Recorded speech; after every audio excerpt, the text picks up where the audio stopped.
Okay. The next topic is prioritizing handoff. Prioritizing handoff. So from the topic name itself, you would be able to understand what is prioritizing handoff.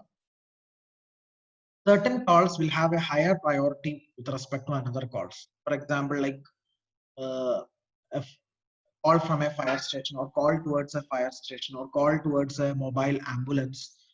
So call towards a police station. Okay, any toll-free numbers, isn't it? So all these numbers will have its own priority. So that should not be blocked at all. Blocked call means if there is no service, or if MSC is in burden, or the mobile station is in burden, or the base station is in already in BC status, it is not able to make or initiate handoff. In that case, the call will be terminated abruptly, or the call may not be connected. So in that case, it can be considered as a blocked call or dropped call that will affect the quality of our service. Okay, so the service quality in the cellular system is measured in terms of grade of service. I'll tell you this grade of service in later. Okay, we have a topic known as grade of service. So this I will be dealing later. But as of now, you just try to understand this concept. That is, grade of service is nothing but the term that is being used to measure the quality of connection or the quality of the service. Okay, so quality of service in the cellular system is measured in terms of a parameter which is called as grade of service.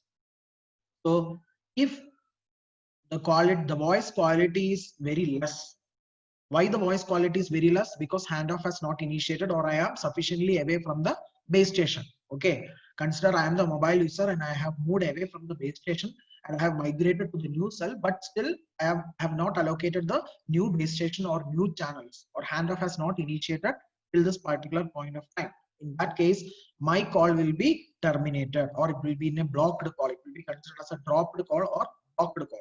Okay, but there are certain priorities for certain calls which should not be dropped at any cost, irrespective of any factors. Okay, even though the call from that particular mobile user is moving, okay, it is mobile in nature.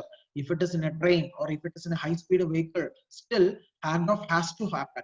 Okay, handoff has to happen. It should be proceeded, and should not be any deterioration in the quality. Okay, the grade of service has to be maintained in an appreciable value.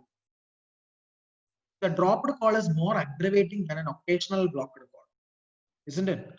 If the call is not at all able to connect, then it is going to be a very severe, issue. So in that cases, what will happen is, what we have to do is, we have to allocate, or what we have to do is, we have to provide certain guard channels. Guard channel is nothing but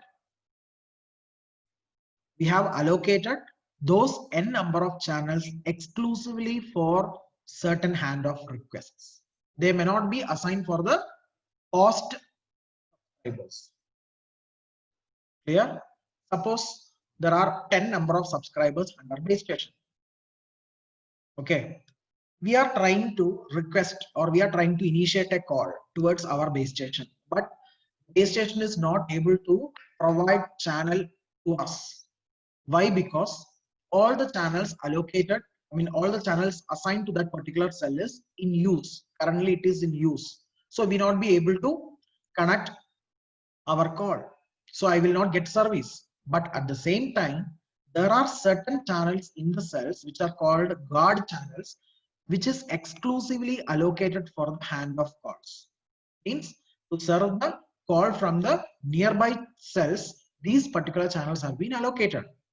But even though they are free, they will not be granted to we people, because we are the host subscribers of our own cell. Clear? So if some handoff is happening in that particular point of time, those exclusive channels which are supposed to allocated for those calls, it will be granted.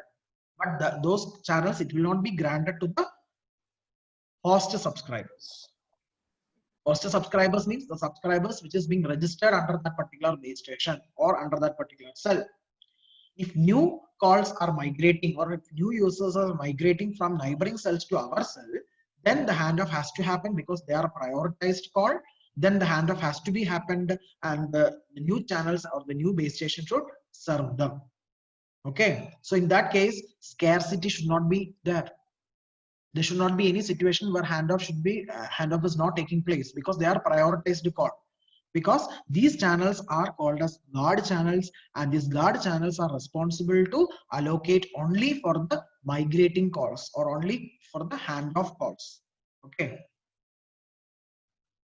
But the problem is, if we are allocating or if we are prioritizing certain calls, there can be a possibility where some calls are getting blocked other than handoff calls. Of course, handoff calls will continue their service, but the new calls that are originating under the cell may not be able to get the service, because all the guard channels have gone for the handoff. The remaining channels are all busy now. Okay, so in that situation, the original calls or original users that is under that particular cell will not be able to get the service. Okay, so channels are not wasted in cells with a low traffic. So this is good for low traffic area.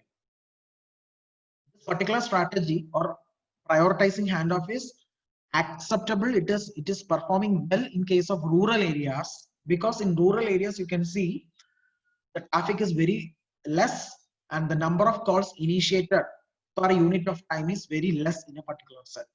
So in that case, if we allocated the guard channels for the, the prioritized calls or the handoff calls, it is good enough, because we are able to use all the available channels in a proper way. No channels are going to waste, isn't it? So channels are not wasted in the cells with low traffic. But the problem will come in a urban environment. In urban environment like this, we can't use.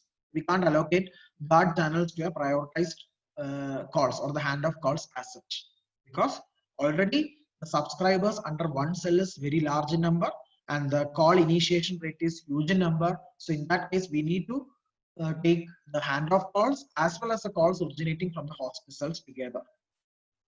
Okay, so provision of allocating this prioritized handoff is well good in the case of rural environment, as I mentioned in the last point.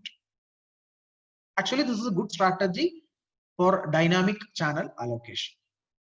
Okay, this is actually comes in dynamic channel allocation, because dynamic channel allocation means whenever cell is, whenever a call is initiated, if the call is a prioritized base, means new channel has to be allocated for that particular call or for that particular subscriber. So it is nothing but a dynamic. It is not a fixed channel strategy.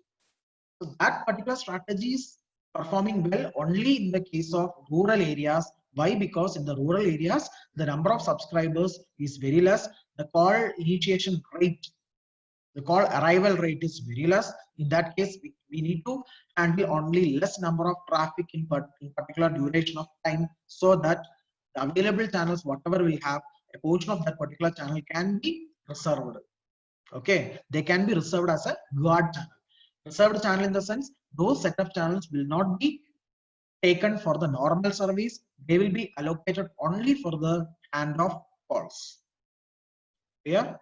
But in urban environment, what will happen is, if you're doing like this means, then there may be a chance where a new call arrives in the host cell, it will not get the service, because already the available channels are busy and the rest of the guard cells are allocated or reserved only for the handoff calls. So if there is no handoff, but still those guard channels will service only for the handoff calls, they may not be able to go for the or take the service of the newly or host. Okay, so even a host call is generated in the host cell, it will not get service from the guard channel. So that is a speciality of prioritizing handoff. Hence, we can say that prioritized based handoff is suitable only for the rural areas and not for the urban environment.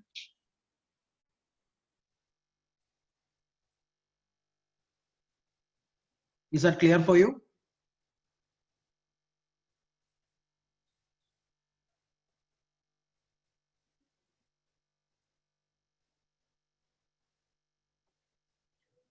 Next is queuing of handoff request.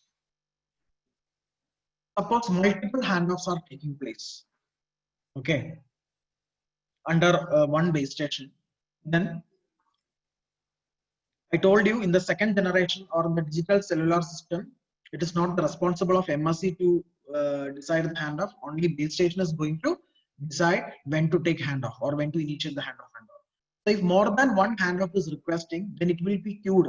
Queued means you know the principle of queue, that is it is first in, first out. So before initiating handoff, these requests will be placed in a queue.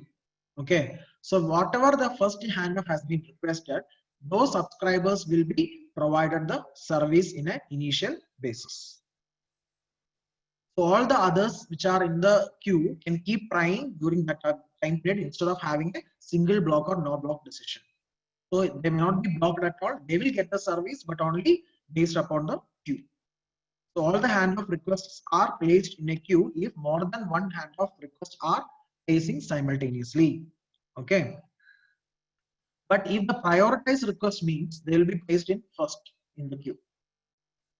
Certain handoffs will be having more priority. In those cases, those handoffs request will be placed first in the queue and they will be served first initially, and then only the later handoff or the second or third request will be served. So that depends upon the mobile speed. But what will happen is that if the queue is very large, for example, the nth subscriber is last in the position of queue, the queue is very lengthy. In that case, the delta, you know the delta is a safe margin, isn't it? That safe margin is not able to satisfied. Okay, it needs to wait for a long time. If the delta is very large, means what will happen? There is a chance for the power level to go below the minimum usable level. As a result, the call will get terminated.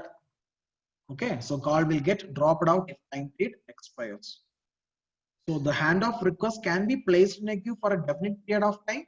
If that time expires, means handoff is not taking place, and as a result, the received signal power level at the mobile station with respect to the base station is going to decrease below the minimum usable level, and finally the call gets terminated. So prioritized handoffs are made in the queue, but that queue will be in the first position. But all of the normal handoff requests will be placed in second, third, fourth, like that, and it will be served on the basis of first in, first out.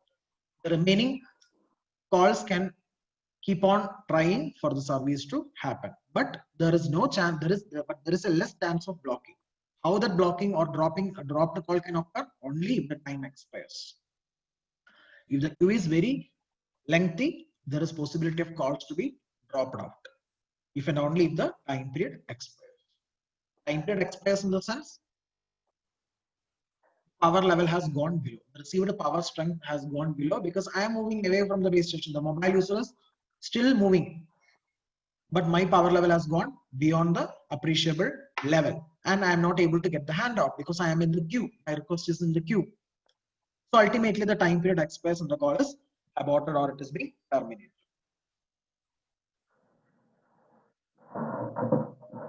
Now, the main practical handoff considerations are we need to handle both type of traffic simultaneously. That is larger range of mobile velocities. Larger range means some people are moving in a very slow manner like pedestrians, but other mobile users are making use of some vehicles like train, bus, car, etc., which will be moving in a very high velocity. So the MSC, with the joint effort of mobile station, should be able to track these range of velocities simultaneously. So again, this MSC will have a burden in collecting this data as real-time data simultaneously and decisions to take place. So that again, that will create some unwanted time delay problems, and the handoff will not be initiated at the desirable point of time. Again, the power level will go beyond the threshold level, and the call will get blocked. So that should not happen. For that, one solution is the umbrella cell approach. What is that? The solution is umbrella cell approach, as you can see in this particular figure. If you see this figure, can you explain? Anyone can explain this figure? I need your response. If it is wrong, also it is okay. Just try to support me.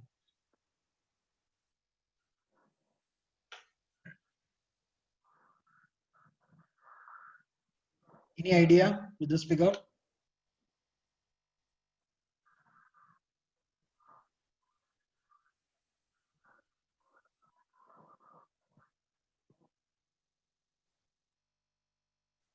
You know what's umbrella?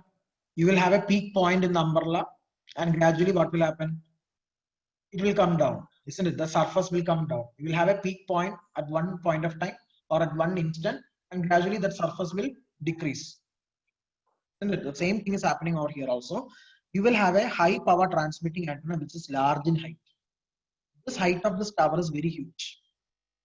The tower height is very large, or if the antenna height is very large, it means that the coverage area will be high. So this high power transmitting antenna, which is large in height, is able to provide service for high velocity mobile users. Because you know that the mobile users which are having high velocity or which are traveling in a train, bus, or like that vehicles, they need a service from high power transmitting antennas because they don't want the frequent handoff to occur. So they need a large coverage area, isn't it? So whenever they are moving around this particular, this is the coverage area of this large base station. So if they are moving through this large hexagonal cell, still they are able to get the service from the single base station. As a result, the chances of handoff is less, or there is no necessity of frequent handoff to take place for a high velocity vehicle, since that high velocity mobile users are getting service from a large transmitting base station, large transmitted power base station. Here, at the same time, there are certain mobile users who are pedestrians. Pedestrians means they'll be having a small coverage area. In that case, they are getting service from a very small very small transmitting power base station. So the base station height is, or the transmitting antenna height is very small. So the coverage area will be less. So still they are able to walk, isn't it? They are walking only through a small coverage area, around a small coverage area, but they are getting the service from this small base station because their coverage area may not be very large. They are not going to migrate from one cell to another cell in a tremendous manner. So they can get service from a small antenna height. So this is known as the umbrella cell approach, where the small micro cells are allocated for the low speed traffic and large umbrella cell are allocated for high speed traffic. So this is the practical establishment of handoff strategies in the real time life. Okay, so in this way, we are allocating the base stations in a geographical area.